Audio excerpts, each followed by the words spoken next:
নমস্কার সবাই, কেমন আছেন? আমার নতুন ভিডিওতে আপনাদের স্বাগত। চলুন আজ আমি আমার শহরের এক ইতিহাস তুলে ধরি। আজ দেখাবো সাধক বামাখ্যাপা দ্বারা প্রতিষ্ঠিত দক্ষিণা কালী মূর্তি এবং দাসীপিসি কালীবাড়ি। এখন দেখছেন সত্যেশ্বর মহাদেবের মন্দির এবং দাসীপিসি ঘাট। এই ঘাট চুঁচুড়ায় তামলিপাড়ায় অবস্থিত। এই ঘাটেই সাধক বামাখ্যাপা নৌকা করে এসেছিলেন এবং দাসীপিসি কালীবাড়িতে গেছিলেন, মায়ের মূর্তি প্রতিষ্ঠা করেছিলেন। এবার একটু ইতিহাসে ফিরে যাওয়া যাক।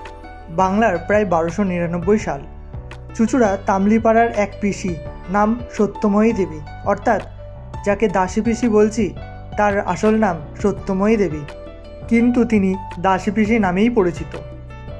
এটি তার বাপের বাড়ি। এখানেই তিনি স্বপ্নাদেশ পান গঙ্গার ঘাটে নিমকাঠ ভেসে আসবে, সেই নিমকাঠেই মায়ের মূর্তি নির্মাণ করতে হবে। এবং সেই একই দিনে আরেকটি ঘটনা ঘটে। চুঁচুড়ার পেয়ারা বাগানে আর এক ব্যক্তি স্বপ্নাদেশ পান মায়ের মূর্তি বানানোর, এবং তিনি মূর্তি বানাতে চলে আসেন। মাত্র 9 টাকার বিনিময়ে তিনি মায়ের মূর্তি নির্মাণ করে দেন এবং 1366 সালে এই মন্দির প্রতিষ্ঠিত হয়। আজও এখানে নিয়মিত পূজা অর্চনা হয়। প্রত্যেক কালী পুজোতে ধুমধাম করে পুজো হয় এবং বলিও হয়। তবে একটা বিষয়, এখানে মায়ের কোনো পুষ্পাঞ্জলি হয় না।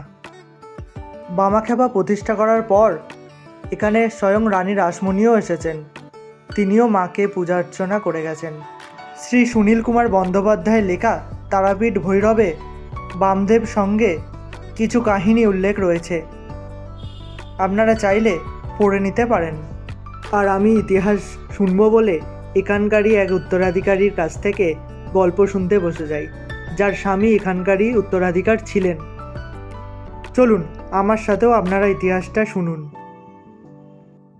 দাসীপিসি নামে যে তোমরা চেনো, ওনার নাম আসলে সত্যময়ী। উনি ওনার বাপের বাড়ি এখানে, কিন্তু ওনার শ্বশুর বাড়ি হচ্ছে এটা মহিলাটি ভাটপাড়া বলে, ভাটপাড়া না কোথায় খালি শহরে এরকম বলে। উনি হচ্ছে রামপ্রসাদ সেন, তাদেরই বংশধর বাড়িতে ওনার বিয়ে হয় রাখাল সেনের সাথে। ওদের কোনো একই সূত্রে আর কি রাখাল সেন অনেক পুরুষ পরে আর কি ওনার সাথে বিয়ে হয়।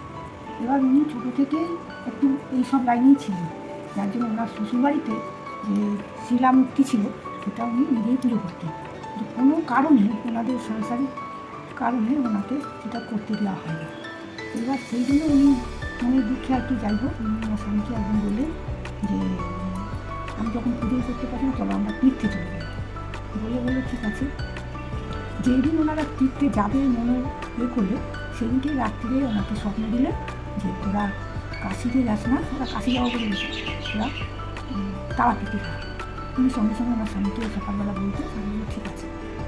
এই বলে ওনারা রওনা হন তারাপীঠের দিকে। এবার তারাপীঠে তখন রাস্তাঘাট খুবই দুর্গম, আজ থেকে অনেক বছর আগেকার কথা, অনেক যুগ আগেকার কথা।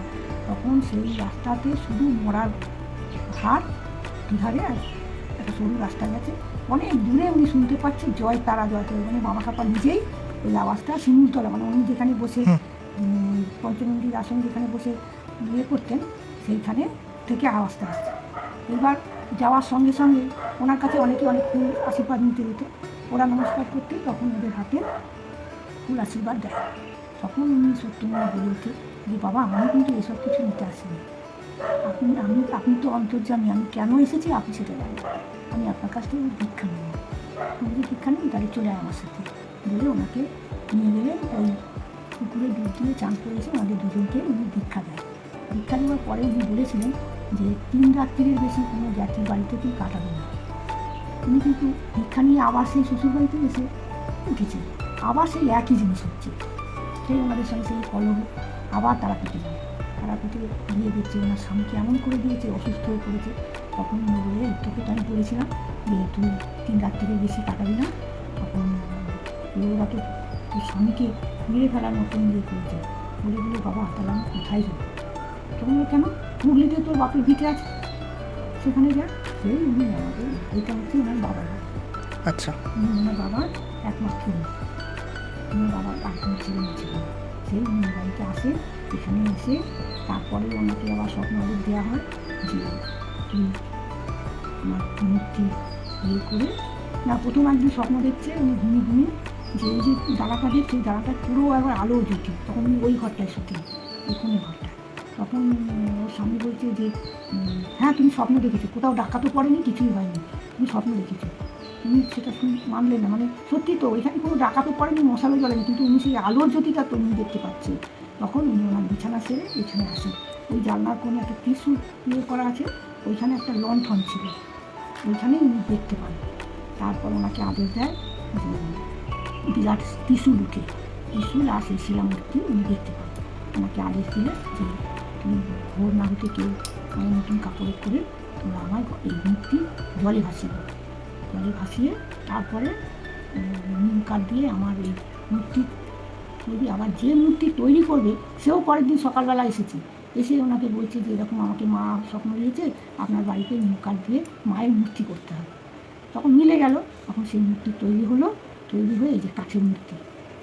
আচ্ছা, হ্যাঁ, এই কাঠের মূর্তি তৈরি হয়ে উনি প্রতিষ্ঠা করলে, আর এই আসন বামা খাপা ওনাকে দিয়ে দিলেন।